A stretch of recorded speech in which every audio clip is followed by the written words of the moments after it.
Émilie. Oui, Bon, alors PSG hier, comment ça s'est passé? mieux que la dernière fois. Mieux que la dernière fois. Oh bah oui, mais la dernière fois, c'est vraiment pas terrible. Il y avait eu match nul à domicile au Parc des Princes face à Arsenal. Donc oui, c'était pas terrible. Bon. Et finalement, ils se sont rattrapés hier face aux Bulgares de Ludogorets. Regardez ce qui s'est passé. Donc ça a très mal démarré pour les Parisiens qui se sont fait peur. Maillot blanc. Ils se sont fait surprendre dès la 15e minute. Personne ne s'y attendait vraiment. Mais oui, le Paris Saint-Germain est mené 1-0 à Sofia sur la pelouse du Petit Poucet. Alors, regardez, il y a eu un problème dans le mur parisien. Le ballon est passé entre Matuidi et Cavani. Ouais, très mauvais positionnement des deux Parisiens.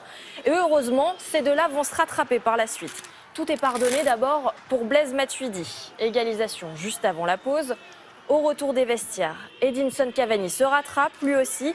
Il avait déjà été buteur contre Arsenal et grâce à l'Uruguayen, le PSG prend l'avantage sur Ludogorets. Mais peut-être pas pour longtemps à cause de cette faute de Thiago Motta. Bah oui monsieur, c'est interdit de se jeter carrément dans les pieds de son adversaire. Ludogorets est donc sur le point d'égaliser avec ce penalty. Mais le gardien français, Alphonse Areola, 23 ans, a gardé son sang-froid, très bel arrêt. Et Cavani y est allé de son petit doublé juste après. À ce rythme, le premier but encaissé et même oublié. Victoire finale du Paris Saint-Germain, 3-1.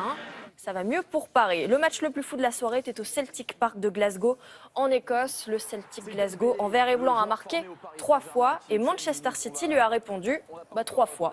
On retiendra notamment le doublé du Français Moussa Dembélé, un joueur formé au Paris Saint-Germain. Premier but en Ligue des Champions, pas mal pour un premier. Un petit retourné. Et qu'est-ce qu'on a d'autre? Du hockey sur glace. Alors ce soir, ce sera le deuxième match de la finale de Coupe du Monde de hockey sur glace qui se joue entre l'Europe et le Canada. Ça se joue au meilleur des 3 matchs. Alors l'Europe, c'est une sélection de joueurs européens dont l'équipe nationale ne joue pas donc pendant la Coupe du Monde. On va revoir du coup le match d'hier. Il y avait le premier match entre ces deux équipes qui s'affrontaient. Donc le Canada est en rouge. Il ouvre les hostilités 1-0. Alors c'est vrai que le grand problème du hockey, c'est qu'on ne voit pas grand-chose quand c'est filmé. Donc là, vous allez le voir, on voit avec la caméra sur la tête de l'arbitre.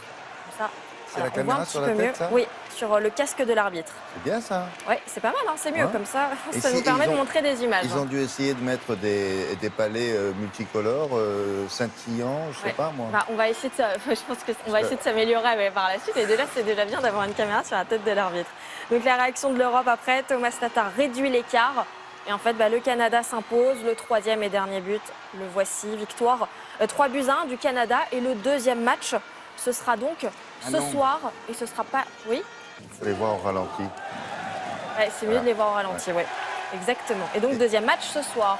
Et un petit choc en hand hier, en championnat de France, entre Nantes en violet et Chambéry en jaune. Jaune, oui. L'autre, c'est jaune et violet de l'autre côté. Donc, c'est vrai qu'on a un peu de mal à distinguer les deux. Alors d'abord menés, les Nantais ont finalement réussi à inverser la tendance. Leur attaque a fini par payer. Ils prennent une avance de 6 buts à la 50e minute. Bon, ils n'ont plus qu'à gérer la fin de la rencontre. Nantes a pu compter sur Nicolas Tournat, très efficace, avec 7 buts inscrits. Et victoire 30-27. On finit par une petite image de surf. On termine par quoi? Du surf.